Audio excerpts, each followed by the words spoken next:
에서는 좌파 의사들 정말 정권이 바뀔 때마다 요렇게 말하고 저렇게 말하고 했던 그런 의사들, 거짓 의사들은 나와서 거짓을 막 때려댔죠.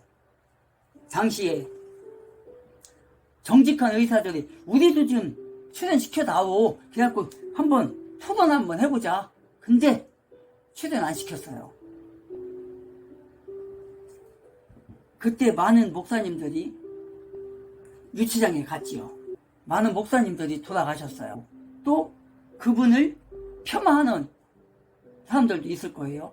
정광훈 목사님, 사랑제일교회, 그 교회에서도 목사님이 돌아가셨어요. 그 목사님 돌아가셨다는 게 아니라 다른 목사님이 돌아가셨어요. 그 중에서 한 분이 바로 소 무슨 목사님인데, 그분이 어떤 목사님이냐면 코미디언 하다가 부름을 받고 목사가 돼가지고 정광훈 목사님과 함께 투쟁했죠. 입원해가지고 주사 맞고 돌아가셨어요. 그때 강제로 주사 맞았잖아요. 그때 주사 맞고 바로 돌아가셨어요. 백신 맞은 거죠. 그러니까 그때 그분뿐입니까? 솔직한 얘기, 전두환 대통령 백신 맞고 돌아가신 거잖아요. 솔직한 얘기로. 한 핍박이 있었어요. 지난 5년 동안. 왜 그자가 그랬어요? 자기 정권 유지를 하려고 우한 폐렴을 수입하다 까는 거잖아요. 그렇게 갖고 교회 때려잡고 신천지 때려잡고 한 거 아니에요. 그때 그런 거 문재양이라는 자에게 복종했던 교회들 정말 80%가 복종을 했죠. 20%만이 반기를 들었죠. 반기를 들었다는 말은 자유민주주의를 지키기 위해서, 교회를 예배를 드리기 위해서, 하나님 앞에 예배를 드리기 위해서. 정말 그때 교회들이 엄청난 그 벌금까지 묻어가면서 드렸다고요. 그때 그게 바로 사도 바울이 얘기하는 그거예요. 내가 순교할 각오 돼 있다. 누구도 못 막는다. 지금 이 말인 거예요. 내가 예루살렘 교회에 가서 거기서 유대인들에게 죽을 정정 나는 간다. 그것이 나의 소명이다. 그러나 하나님께서 나를 로마까지 보내주실 거다. 그리고 로마까지 갔잖아요. 4절에 보니까 제자들은 성령의 감동으로 바울에게 예루살렘에 가지 말라. 그렇게 한 거예요. 자, 여기 예수님을 생각해 보라고요. 예수님. 마태복음 한번 가볼까요? 마태복음 16장 22절에 보면은 베드로가 예수를 붙들고 항변하여 이르되 주여 그리 마옵소서. 이 일이 결코 죽게 미치지 아니하리라. 예수께서 돌이키시며 베드로에게 이르시되 사탄아 내 뒤로 물러가라. 너는 나를 넘어지게 하는 자로다. 네가 하나님의 일을 생각하지 아니하고 도리어 사람의 일을 생각하는도다 하시고. 뭐래요? 이 전에 예수님께서 베드로를 칭찬을 했어요. 칭찬을 했었는데 곧바로 이 말을 한 거예요. 왜 이랬냐? 21절에 보면은 이때로부터 예수 그리스도께서 자기가 예루살렘에 올라가 장로들과 대제사장들과 서기관들에게 많은 고난을 받고 죽임을 당하고 제3일에 살아나야 할 것을 제자들에게 비로소 나타내시니. 이 말을 하고 베드로가 이 말을 듣고 지금 이렇게 한 거예요. 그러니까 이 전에 베드로가 예수님 앞에 신앙 고백한 게 있어요. 그걸 인하여서 예수님이 칭찬을 했어요. 그게 어디에 나오냐면 16장 13절부터 나와요. 예수께서 빌립보 가이사랴 지방에 이르러 제자들에게 물어 이르되 사람들이 인자를 누구라 하냐? 이러니까 막 여러 사람들이 뭐 신의 요한이라고도 하고 뭐 엘리야라고도 하고 뭐 어떤 사람은 뭐 예레미야라고도 하고 이런다는 거예요. 그러니까 15절에 이르시되 너희는 나를 누구라 하느냐 이렇게 물어요. 그러니까 시몬 베드로가 16절에서 시몬 베드로가 뭐라고 하냐면 이렇게 얘기를 해요. 그리스도시요 살아계신 하나님의 아들이시니다 이렇게 말을 해요. 17절에 보니까 예수께서 대답하여 이르시되 바요나 시몬아 네가 복이 있도다. 이를 네게 알게 한 이는 혈육이 아니요 하늘에 계신 내 아버지시니라 이렇게 얘기를 하는 거예요. 그러면서 18절에 너는 보라 내가 이 반석 위에 내 교회를 세우리니 음부의 권세가 이기지 못하리라 이렇게 했어요. 그 19절에서 뭐라 했냐면 천국 열쇠를 너에게 주겠다 그랬어요. 천국 열쇠를 너에게 주겠다.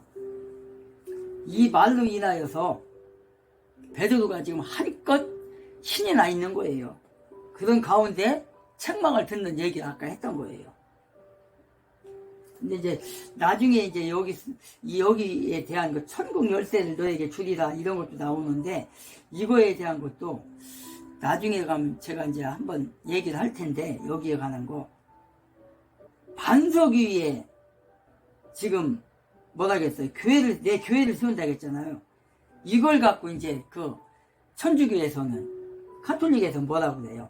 베드로의 이름 위에 그 교회를 줬다고 그래요. 그리고 천국 열쇠를 줬다는 게 교회한테 줬다. 교황한테 줬다고 해갖고 지금 복음을 오도하고 있어요. 지금 나중에 가서 이거 자세하게 얘기해 드릴게요.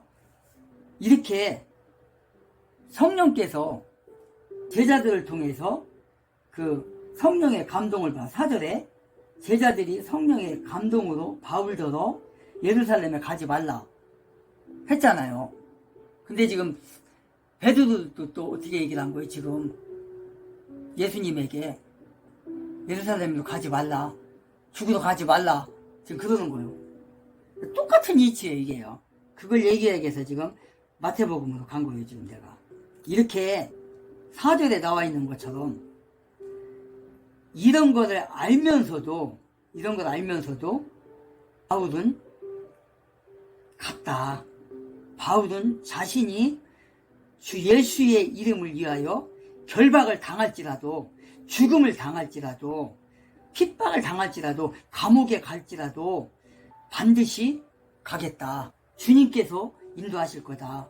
주님께서 내 일이 끝났다고 생각하면 주님께서 데려갈 것이고 아직도 나에게 할 일이 있다면 주님께서 예수께서 하나님께서 나를 살려줄 거다. 걱정 없다. 죽음도 나는 받아들이겠다. 지금 이런 거예요. 그래서 나는 예루살렘으로 가겠다. 우리 유대로부터 온 선지자가 나에게 이 띠임자를 해코지 할 거다. 가지 말라. 그런 권유를 받았지만 바울은 가요. 간단 말이에요.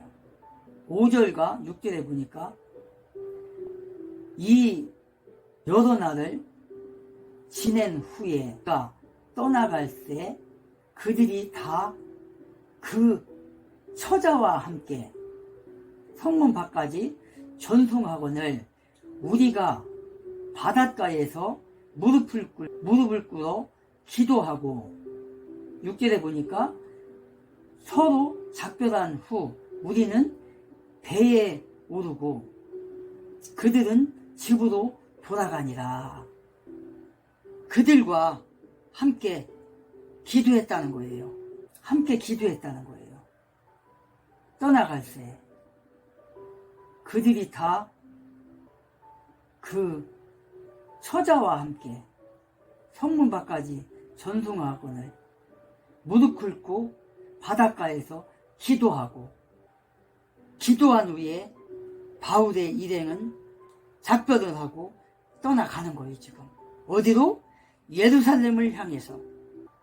정말 예수 안에서는 처음 본 제자들이라, 처음 본 성도들이라 할지라도 바울의 오랜 친구가 아니었고 자기가 교육하지 않은 사람일지라도 이렇게 함께 일해 동안을 함께 있는 동안 서로 간에 위로하고 기도하고 말씀을 전하고 듣고 배우고 일해 동안을 이렇게 했다는 거예요. 이렇게 하고 이제 어떻게 했다는 거예요? 떠났다는 거예요.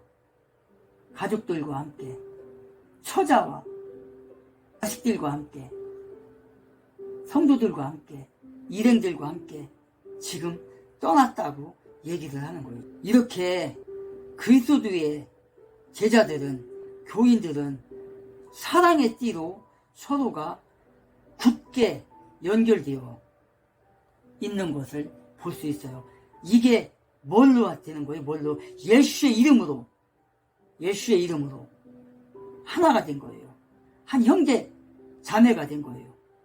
예수의 이름으로, 교회 이름으로, 교회에 속해 있는 하나의 공동체로서 이런 일을 지금, 이런 일이 벌어지고 있는 거예요. 지금 그들이 보여준 작별을 위한 마지막 단계가 기도였다는 거예요. 지금 기도. 어디를 가나 기도. 어디를 가나 바닷가를 가나 산에를 가나 집에를 들어오나 교회를 가나 기도. 기도하고 찬송하고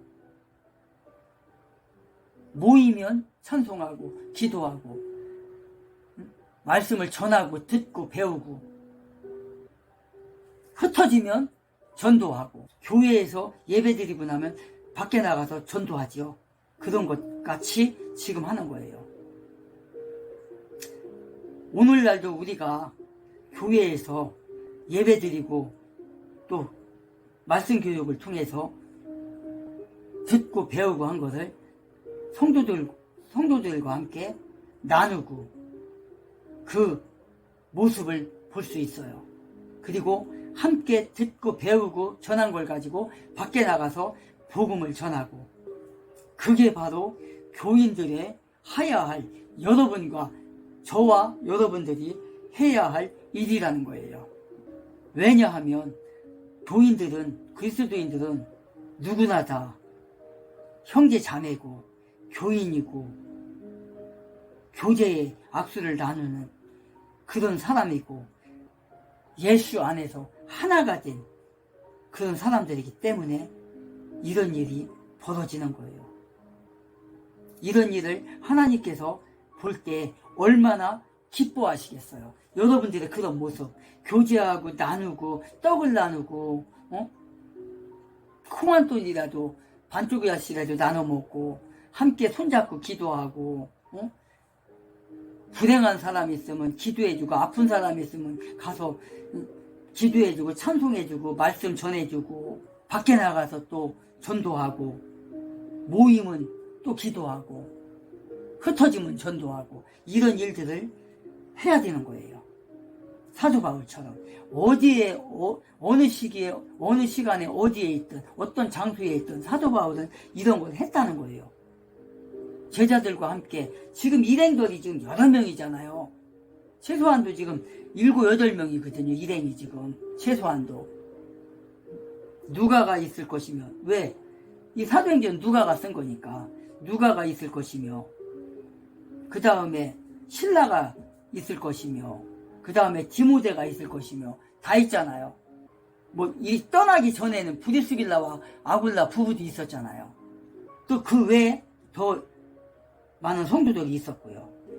7절에 보니까 두로를 떠나 항해를 다 마치고 돌레마이에 이르러 형제들에게 안부를 묻고 그들과 함께 하루를 있다가 이튿날 떠나 가이사랴에 이르러 일곱 집사 중 하나인 전도자 빌립의 집에 들어가서 머무르니라. 9절에 보니까 그에게 딸 넷이 있으니 처녀로 예언하는 자라.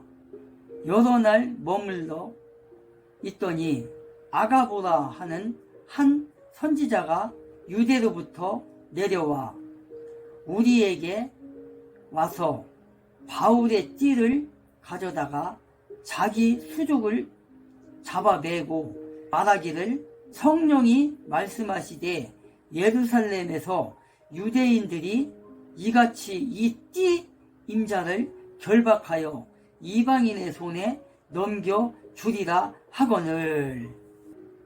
돌레미에서 두루를 떠나서 항해했다는 거예요. 두루를 배를 타고 또 떠난 거예요. 지금 배를 타고 항해해서 또 어디로 왔다는 거예요?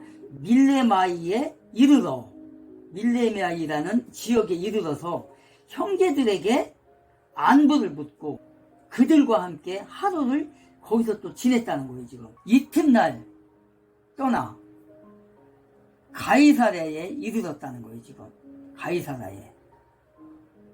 그리고 누구의 집에 왔다는 거예요? 빌립 집사에. 빌립 집사. 근데 그 빌립 집사가 어떤 사람이라는 거예요? 7 집사 중 하나인 지도자, 전도자 빌립의 집이라는 거예요. 여기에 와서 머물렀다는 거예요. 그리고 여기서 며칠 동안 지내는 동안 어떤 일들이 일어나나요? 지금 8절에 그들이 가이사랴에 유숙한 집은 바로 유대교회의 7 집사 중 한 사람이었다는 거예요. 전도자로서 빌립의 집, 이곳에서 머물렀다는 거예요. 지금 사도 바울은 지난번에도 얘기했죠. 사도 바울은 가는 곳곳마다 집사의 집, 형제들의 집, 거기서 머물렀어. 그리고 그곳에서 예배를 드린 거예요. 왜? 초대교회 때는 집이 곧 교회예요. 집이 곧 교회. 큰 집에 사는 사람은 집을 교회로 내준 거예요. 그래서 예배를 드린 거예요. 우리가 19장, 20장에서도 우리가 봤잖아요. 누구의 집에서 브리스빌라와 아굴라 집에서도 예배를 드렸다고 했잖아요. 그곳이 바로 교회인 거예요. 그곳이 바로. 그 다음에 그 사도행전 2장이죠. 집에서 모여서 기도하고 찬양하고 떡을 띄었다고 했잖아요. 그게 바로 교회인 거예요. 이 초대교회는 바로 그런 교회예요. 그래서 빌립의 집에서 지금 머물렀다는 거예요. 빌립의 집에서. 이 빌립은 누구냐 그러면 이 빌립은 6장 7장에서 보면 스데반 나오잖아요. 스데반 6장 7장 우리가 지나왔는데 그 6장 7장에 나오는 그 빌립 그 스데반이 돌에 맞아 죽었잖아요. 그때 돌에 맞아 죽고 그때 많은 사람들이 각지로 흩어졌다고 했잖아요. 그때 흩어져가지고 여러 곳에 막 지역마다 교회가 생기고 이방 교회가 막 생긴 거예요. 그 중에 하나가 안디옥 교회라고 했잖아요. 근데 지금 이 빌립이 바로 그때 당시에 떠났던 그 빌립인 거예요. 지금 빌립 집사. 스데반이 이제 저기 당했을 때 빌립도 역시 떠나갔었잖아요. 그때 그 빌립인 거예요. 이게. 그래서 예루살렘을 떠나서 이 사람이 사마리아로 도피했다는 거예요. 그때로부터 그는 복음 전도자로 변신해 있었던 거예요. 지금. 그래서 사마리아 성 주민들에게 복음을 전했고 그가 8장 5절에 보면 빌립이 사마리아 성에 내려가 그리스도를 백성에게 전파하니 무리가 빌립의 말도 듣고 행하는 표적으로 보고 한 마음으로 그가 하는 말을 따르더라. 이렇게 빌립이 지금 여기에 있는 거예요. 지금 이곳에 와 있는 거예요. 그래서 그 빌립이 여기까지 와서 이제 살고 있는 거예요, 지금. 7절에 두루를 떠나 항해를 다 마치고 돌레마이에 이르러 형제들에게 안부를 듣고 그들과 함께 하루를 있다가 이튿날 떠나 가이사라에, 그러니까 빌립은 가이사라에 살고 있었던 거예요. 가이사라에 이르러 7 집사 중 하나인 전도자 빌립의 집에, 어디에? 가이사라에 온 거예요, 지금. 사마리아를 거쳐서 이쪽으로 와 있는 거예요. 그러면 이게 얼마 만에 지금 여기에서 빌립을 만난 거예요, 지금. 스데반의 사건으로부터 꽤 오랜 시간이죠. 오랜 시간이 지난 거예요, 지금. 그렇게 하고 지금 여기에서 살고 있는데 마침 빌립이 가이사랴에 살고 있는데 여기를 지금 온 거예요. 누가? 바울이. 그래서 이 빌립의 집에서 지금 머물게 된 거예요, 지금. 이 빌립이 바로 그 빌립이고, 이 빌립이 사마리아에도 복음을 전했고 여러 군데를 전하며 돌아다니다가 아소도에도 가서 복음을 전했고, 이런 지방들을, 해안 도시들을 찾아다니면서 복음을 전한 거예요. 그러다가 지금 여기에서 지금 정착을 한 거예요. 여기에서 가이사라에. 그래서 여기서 지금 살고 있는 거예요, 지금. 8장 40절에 보면 빌립은 아소도에 나타나 여러 성을 지나다니며 복음을 전하고 가이사랴에 이르니라. 바로 여기에 머물렀던 거예요. 그리고 여기에서 살고 있었던 거예요. 근데 사도 바울이 지금 이 집에 온 거예요, 가이사랴에. 그래서 여기서 머물러 있는 거예요, 지금. 전도 사역을 이곳에 와서 했던 거예요. 그래서 바울의 일행이 도착할 당시에 빌립은 네 딸을 어떻게 했다고요? 네 딸을 거느린, 네 딸을 낳아서 기르고 있었던 그 빌립인 거예요. 그 딸이 어떻다는 거예요, 지금? 예언하는 자래요, 예언. 9절에 보니까 딸 넷이 있으니 처녀로 예언하는 자더라. 빌립이라는 이 집사가 전도에 열을 올리며 복음 전도에 힘을 쓰고 이렇게 살았는데 그 딸들도, 그 자녀들도 지금 하나님의 부르심을 받은 거예요, 지금. 처녀로서 예언하는 자. 얼마나 기뻐요. 지금 세상에도 집사 가정에서 목사가 많이 나와요. 장로 가정에서 목사가 많이 나와요. 아버지의, 엄마의 그 품 안에서 자라서 어렸을 때부터 교회를 다니며 기도에 힘쓰며 그러다가 부름을 받아서 신학교를 가고, 딸들 같은 경우는 찬양 목사가 많이 되고 찬양 사역자가 되고, 아들도 이제 찬양 목사가 되고,